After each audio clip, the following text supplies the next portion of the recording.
xafladan oo ahayd mid si weyn loo soo agaasimay oo lagu qabtay xarunta xisbiga kulmiye oo ku leeyahay degmada Xudun ayaa lagu soo dhaweynayay xubno ka soo wareegay xisbiga wadani kuna soo biiray xisbiga kulmiye munaasabadan oo ay goob joog ahaayeen mas'uuliyiin ka tirsan xisbiga iyo waliba xukuumadda oo ka mid ahaayeen مسؤول كترسان مدحتويدا مامولكا سوماليلاند عبدالله محمد علمي جيره iyo siyaasi Axmed Maxamed Aatay oo ka tirsan aqoonyahanka iyo waxgaradka degmada Xudun ayaa waxa ugu horreynba hadallo kooban oo ku saabsan sababta markaasi ay ugu soo biireen xisbiga kulmiye halkaasi ka soo jeediyay dhalinyaradii ka soo wareegay xisbiga wadani ka soo digarow aan ka nimaadno anoo ku hadlaya magaca aan baranankayga aan dan tilmaamo magaca garabka dhalinyarada ee xisbiga wadani ayaan ahaa iminkaan uga soo diirtay xisbiga kulmiye markii aan eegnay fiiro gaara samaynay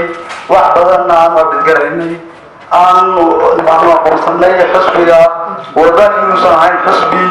sii jiri kara ama dalkan taladiisa hanan kara waxaan u sheegayaa dhalinyarada sharafta badan uqaasha وعقلت الدقيقة يحطون بيت مغاني ميت شوقبه إن حسبه كلمية واسفر وحاضر وحرقته السلام عليكم ورحمة الله وبركاته لما هو صاغة من حفلة دمان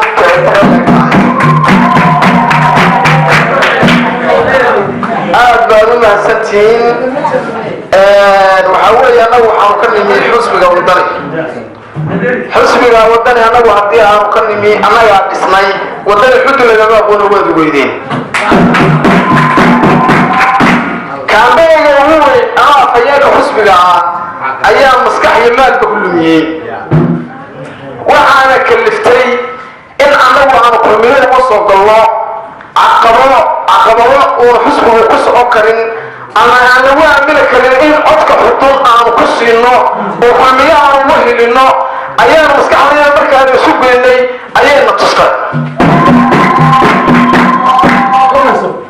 waxaan kala kaashanay siyaasiyiin fara badan iyo odayaal fara badan iyo uqaal fara badan maskaxda waxaa tustay deegaanka inaan la siin karin meesha la yidhaahdo wadani aanu dadka marka hore aan ugu soo rooninay aad iyo aad baan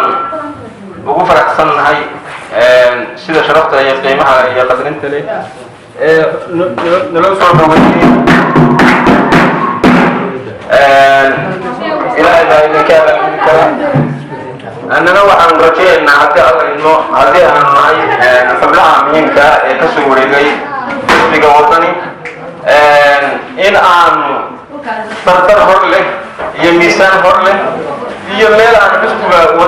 kulmiye markii hore uusan joogin haddii alla idmo inaanu gaarsiin doono lana kaashan doono siyaasiyiinta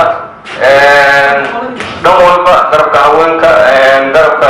dhalinyarada iyo isboortiga guddoonka guud siyaasiyiinta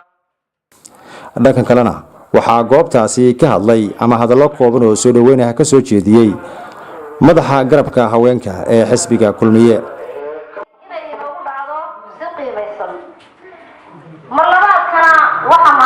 dhalinyarada odayaasha hablaha haweenka halkan ka soo qayb galay xafladan ku soo dhaweynaya dhalinyarada sharafta leh ee ka soo wareegtay xisbiga wadani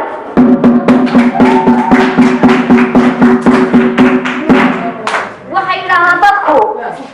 waxay yiraahdaan waxay soo diga rogtay anagu diga sharafka ee baabanu haynaayo waxaanu haynaa kuwa ka yimi carma waxaanu ku haynaa kuwa ka yimid boosaaso Axmed Maxamed Daahir baan hayaa boosa ka yimid Kadiya Maxamed Gure baan hayaa carma ka yimid farxiyo jaamac baan hayaa boosa ka yimid ugu dambeyntiina munaasabadan ayaa lagu soo gunaanaday qalab isboorti oo dhammaystiran oo loo qaybiyey kooxaha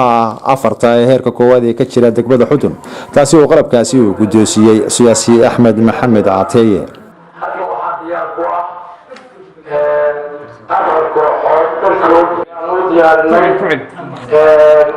inaan ku wareejino markii lagu ciyaari jiray maaliyadihii iyo kubadihii ayaan halkan ku soo diyaarinay aniga oo jecel xisbiga kulmiye oo dhowaan bisha gudaheeda diyaar u ah inuu u furo dadka kubadda cagta dhammaan kooxaha kubadda cagta ee degmada Xudun garoonka quruxda badan ee loo dhisay ee xisbiga kulmiye u dhisay dhalinyarada reer Xudun inay ku ciyaaraan ayaa dadka ku qaban doona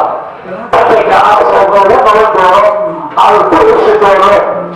xayeegii weynaa odaygii siyaasigii inaga baxay allaha u naxariistay waa kuwa